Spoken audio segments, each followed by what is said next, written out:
Mic check 1, 2, 3.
Hopefully this is on.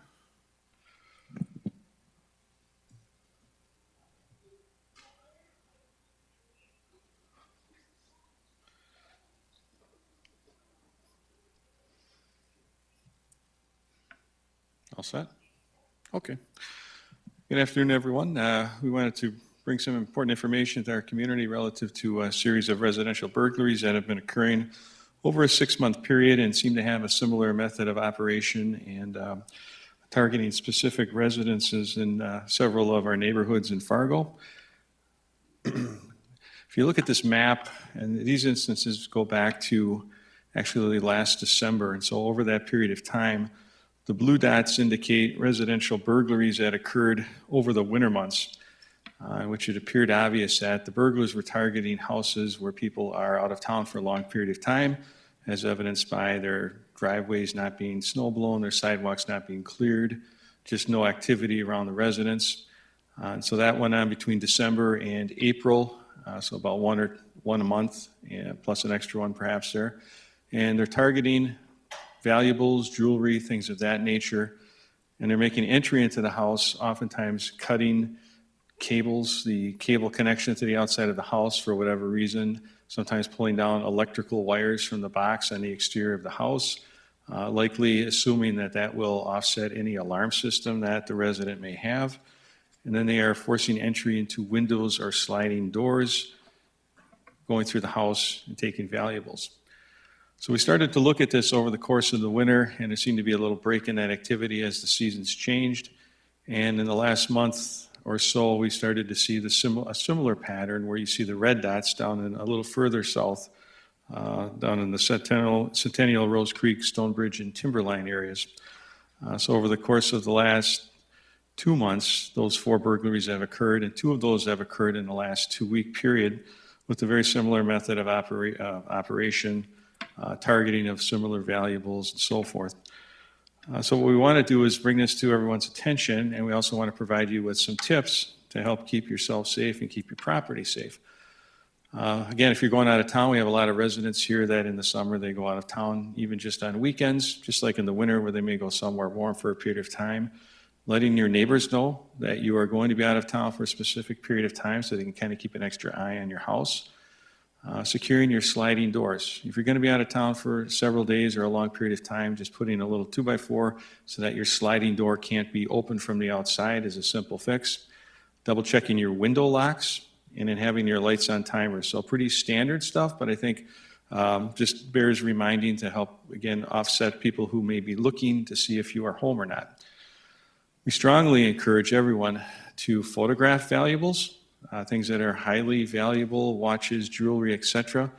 If it's something that you can mark and put a serial number or your social security number on it, or if it already has a serial number like firearms and things of that nature, that you go through your house and create an inventory of those items. Even if stolen, those photos, the marking of them or having the serial numbers is critically important for us in terms of locating those items, should they be pawned at some other location, and then making sure we can verify that it's your property and helping to identify who's involved. So that's a big piece. It's worth a day to just go through your house and do that. Consider doorbell cameras. Those are very common right now as well, or some type of an exterior camera system. Alarm systems are great preventatives. There are a lot of alarm systems at residences in town. It's good that your alarm system, if it's battery backup, so that even if electrical power is interrupted, your alarm system will still function. But keep in mind how your alarm system works. If it's just set to go off when a door is breached, this particular group of individuals is coming almost exclusively through windows. So unless the window's broken and you have either a motion sensor inside or a glass breakage sensor, they may be able to get into your window without ever setting off that alarm if they go in and out that same point of entry. Overall, be alert if you see someone suspicious, vehicle or person. Please give us a call if they're out there, especially late at night. These incidences are happening well after dark. It's probably likely that folks are driving around in the daytime to look at some of these locations. We're not exactly sure how they're picking them, other than it appears that in almost all of the cases, the people have been out of town for a period of time. But again, if you see something suspicious, give us a call.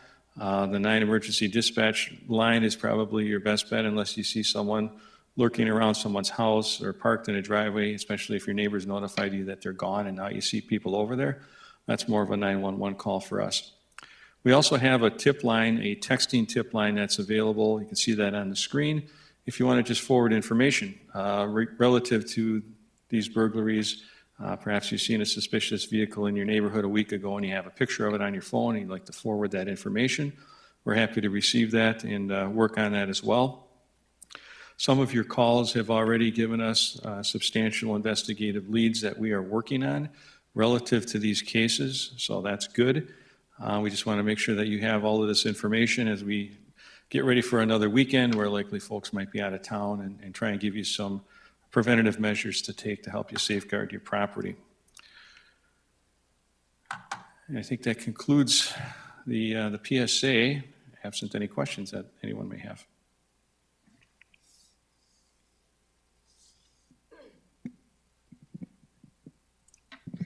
April Baumgarten with the Forum of Fargo Moorhead.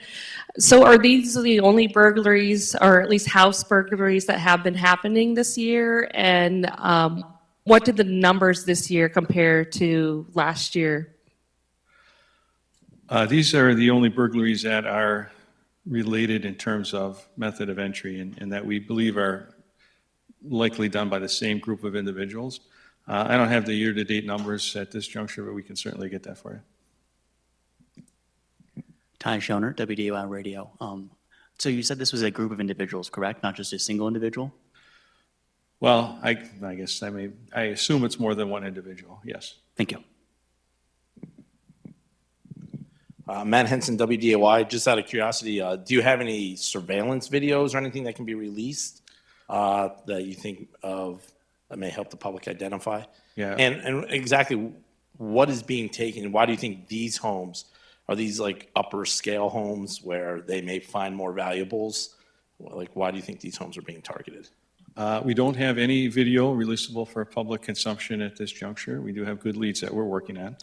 Why they're targeting these houses, we'll probably know better when we catch the individuals involved. Some of them are higher end homes, but not all of them. The key component that we see is that the people are not home, and that was evident in some fashion, especially in the winter ones. Again, during that winter time, people may be gone for a week or 2 weeks, and if someone's not maintaining the snow plowing in the clearing, it's pretty easy to pick those houses out.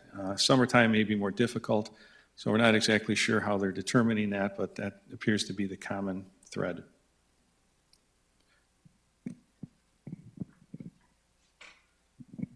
Bailey with Valley News Live.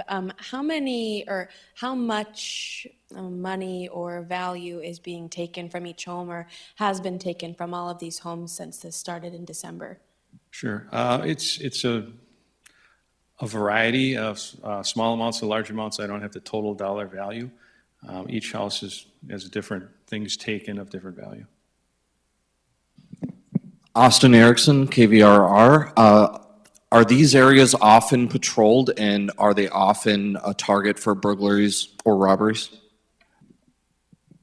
Well, robberies is a whole different thing, and no, we don't really have any robberies there. They are often patrolled. In fact, a lot of these areas have been in our traffic enforcement area that we've done over the last month and a half. And so if you go back to that town hall meeting and look at some of those maps and you see the traffic stops, you'll see that the cops have been in those areas quite frequently. And the presence of those traffic stops, also there's also data out there to show that that helps prevent crime. So we're out there, our officers have been given these areas additional patrol as well. But just as they did from winter to summer, they may change and go into different areas. So I think the key is safeguard your property, look for suspicious things, pass information along to us so that we can continue to follow up and build that evidence. So are these burglaries exclusively being targeted in Fargo, or have we seen similar instances in Moorhead and Fargo? And if so, what is the Fargo Police Department and other agencies doing to work together on this case? Original meeting this morning, and everybody present didn't bring up similar, so They did. we did not have Okay. similar with the present parties. Thank you. Okay, so Detective Malone passed along, they had a regional meeting this morning. They did not have similar crimes in other jurisdictions. So it appears to be just focused in Fargo at this juncture. 2-for-1 special here. You brought it up about, and that had crossed my mind earlier, about the enhanced traffic enforcements. Do you think these burglaries could be linked to these areas, the people participating in this dangerous driving? One question. And the other question, have you recovered any of the stolen goods, either through other investigations or through pawn shops?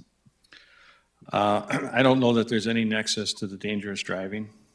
I would suspect not, but we don't, until we identify the suspects, we won't know for sure. And I'm not going to comment on whether or not we've recovered any property because that's really part of the ongoing investigation. And so we want to keep that information internal until we know more.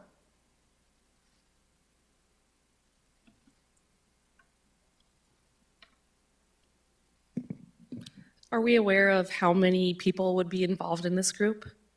No.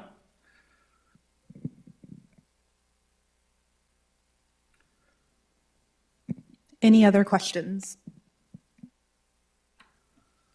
Okay, thank you, everyone. Appreciate it. Man, I'm glad to see that you brought a competent assistant with you today.